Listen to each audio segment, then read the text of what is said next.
Hello students, I am doctor Vinod Kamle. इस video के अंदर हम लोग बहुत ही इंपॉर्टेंट डिस्टिंग्विश देखने वाले हैं, जो है डिस्ट्रिक्ट फोरम, स्टेट कमीशन और नेशनल कमीशन के बारे में।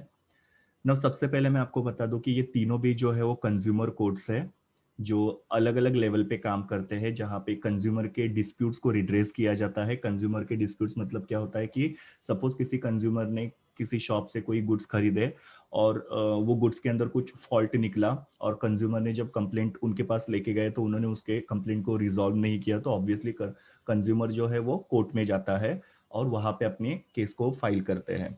सो ऐसे तीन कोर्ट्स है, तो ये तीन कोर्ट में क्या फर्क होता है वो हम लोग यहाँ पे देखेंगे। सबसे पहले मीनिंग देखते हैं। नाउ, जो कंज्यूमर कोर्ट डिस्ट्रिक्ट लेवल पे कंज्यूमर के डिस्प्यूट्स को रिड्रेस करता है, कंज्यूमर के डिस्प्यूट को रिड्रेस करना मतलब कि सॉल्व करता है, और जिसको स्टेट गवर्नमेंट एस्टेब्लिश करता है या स्टेट गवर्नमेंट के द्वारा जिसको एस्टेब्लिश किया जाता है उसको डिस्ट्रिक्ट फोरम बोला जाता है। तो आपको ये दो चीजें याद रखनी है यहाँ पे, कि जहाँ पे कंज्यूमर के कंप्लेंट्स को डिस्ट्रिक्ट लेवल पे सॉल्व किया जाता है और जिसको स्टेट गवर्नमेंट द्वारा एस्टेब्लिश किया गया है उसको डिस्ट्रिक्ट फोरम बोलेंगे। सेम तरीके से जहां पे कंज्यूमर के डिस्प्यूट्स को स्टेट लेवल पे रिड्रेस या सॉल्व किया जाता है, अगेन जिसको स्टेट गवर्नमेंट के द्वारा एस्टेब्लिश किया गया है उसको स्टेट कमीशन बोलेंगे। और जहां पे कंज्यूमर के डिस्प्यूट्स को नेशनल लेवल पे रिड्रेस या रिजॉल्व किया जाता है और जिसको सेंट्रल गवर्नमेंट एस्टेब्लिश करता है उसको नेशनल कमीशन बोलते हैं। तो यहाँ पे लेवल्स का डिफरेंस है, ये एरिया का डिफरेंस है, आप लोग देख सकते हैं। ये डिस्ट्रिक्ट लेवल पे है, मतलब जिला स्तर पे है। ये स्टेट लेवल में मतलब क्या, एक पर्टिकुलर स्टेट जो होता है, जैसे महाराष्ट्र हो गया, दिल्ली हो गया, केरला हो गया, लाइक दैट, ओके। और ये नेशनल लेवल मतलब ये पूरे कंट्री के लिए। तो ऐसे ये तीनों में डिफरेंस होता है एरिया वाइज। ना दूसरा है प्रेसिडेंट कौन होता है ये तीनों में। सो डिस्ट्रिक्ट फोरम का जो प्रेसिडेंट होते हैं वो है डिस्ट्रिक्ट कोर्ट के जज या उसके इक्विवेलेंट कोई भी। स्टेट कमीशन के जो प्रेसिडेंट होते हैं वो हाई कोर्ट के जज होते हैं या उनके इक्विवेलेंट कोई भी।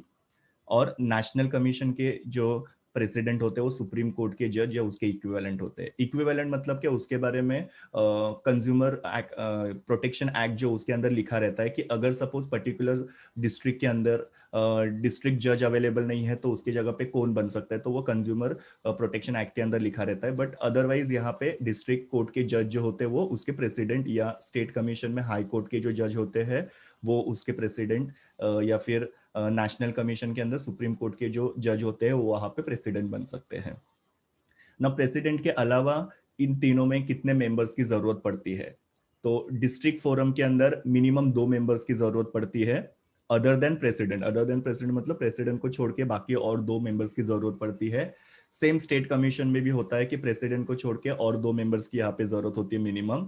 और नेशनल कमीशन में other than president minimum 4 members की जरूरत लगती है। सो यहाँ पे मिनिमम 2 मेंबर्स, यहाँ पे भी मिनिमम 2 मेंबर्स, और यहाँ पे भी minimum 4 members other than president, इतनी यहाँ पे जरूरत होती है। नेक्स्ट है मेंबरशिप टेन्योर। मतलब आप अगर सपोज डिस्ट्रिक्ट फोरम के अंदर या स्टेट कमीशन के अंदर या नेशनल कमीशन के अंदर मेंबर बनते हो तो कितने टेन्योर के लिए आपकी मेंबरशिप रहती है। तो यहाँ पे मैंने बताया, देखो, 5 years और up to the age of 65 years, whichever is earlier. मतलब यहाँ पे आप मेंबर बन सकते हो या तो 5 साल के लिए, या तो आपकी एज 65 years होने तक, जो भी पहले होगा वो, ओके।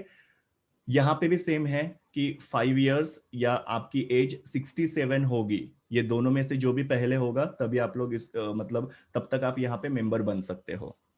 और यहाँ पे वैसा ही है, 5 years और 67 age, whichever is earlier. तो ये दोनों में से जो भी पहले होगा तब तक आप मेंबरशिप वहां पे होल्ड कर सकते हो या वहां का मेंबर बन सकते हो, ओके। देन एरिया कवर, जो आपको मैंने ऑलरेडी मीनिंग के अंदर बताया कि डिस्ट्रिक्ट फोरम जो होता है वो पर्टिकुलर डिस्ट्रिक्ट को, मतलब एक छोटे से जिला को वो क्या करता है, कवर करता है।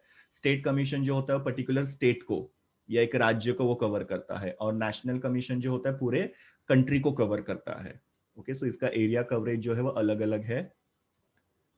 मॉनिटरी जुरिस्डिक्शन, जुरिस्डिक्शन मतलब यहाँ पे कानूनी कानून क्या होता है, तो आपको मैं बता दूं कि अगर सपोज आपका 20 लाख से नीचे कंप्लेंट रहेगा, मतलब आपका गुड्स एंड सर्विसेज का वैल्यू 20 लाख से कम है और उसका कंप्लेंट अगर आप लोग लेके जा रहे हो, तो उसको आप लोग डिस्ट्रिक्ट फोरम के अंदर लेके जा सकते हो। सो 20 लाख रुपीज तक हम लोग डिस्ट्रिक्ट कमीशन में जाके या डिस्ट्रिक्ट फोरम में जाके अपनी केस को फाइल कर सकते हैं। जब गुड्स एंड सर्विसेज की वैल्यू 20 लाख से लेके 1 करोड़ तक होती है तो हम लोग स्टेट कमीशन के पास जा सकते हैं अपनी केस को लेके। और सपोज हमारी जो गुड्स एंड सर्विसेज है उसकी वैल्यू 1 करोड़ से ज्यादा होगा तो हम लोग फिर क्या कर सकते हैं, नेशनल कमीशन के पास जा सकते हैं। तो देखो यहाँ पे कैसे बाइफर्केशन किया हुआ है कि मॉनिटरी जुरिस्डिक्शन के हिसाब से 3 अलग अलग कोड बनाए कि अगर आपने जो भी गुड्स एंड सर्विसेज खरीदे थे उसके अंदर कोई प्रॉब्लम हुआ और अगर वो गुड्स एंड सर्विसेज का वैल्यू जो है 20 लाख के नीचे आ रहा है तो डिस्ट्रिक्ट फोरम, और सपोज 20 लाख से लेके 1 करोड़ के बीच में आ रहा है तो स्टेट कमीशन, और 1 करोड़ के ऊपर जा रहा है तो नेशनल कमीशन। ऐसे आप अलग अलग कोर्ट में जा सकते हो depending on the value of your goods and services that you have purchased.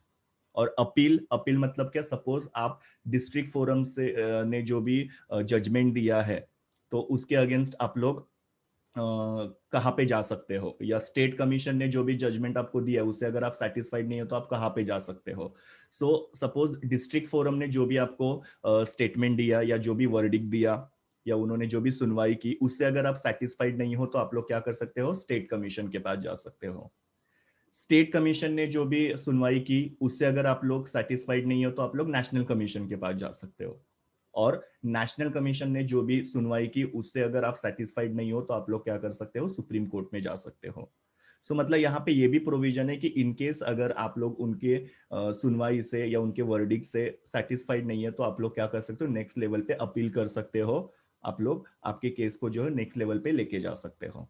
Okay, सो ये ऐसा एक इंपॉर्टेंट डिस्टिंग्विश बिटवीन है जो एग्जाम में हमेशा पूछा जाता है, तो इसको आपको इस तरीके से याद रखना है। जो भी मैंने हाईलाइट्स किए वो थोड़ा सा उसके ऊपर आप फोकस कीजिए। Thank you students, please do like, share, comment and subscribe to my YouTube channel, and also recommend my channel to your friends. We will meet in the next video.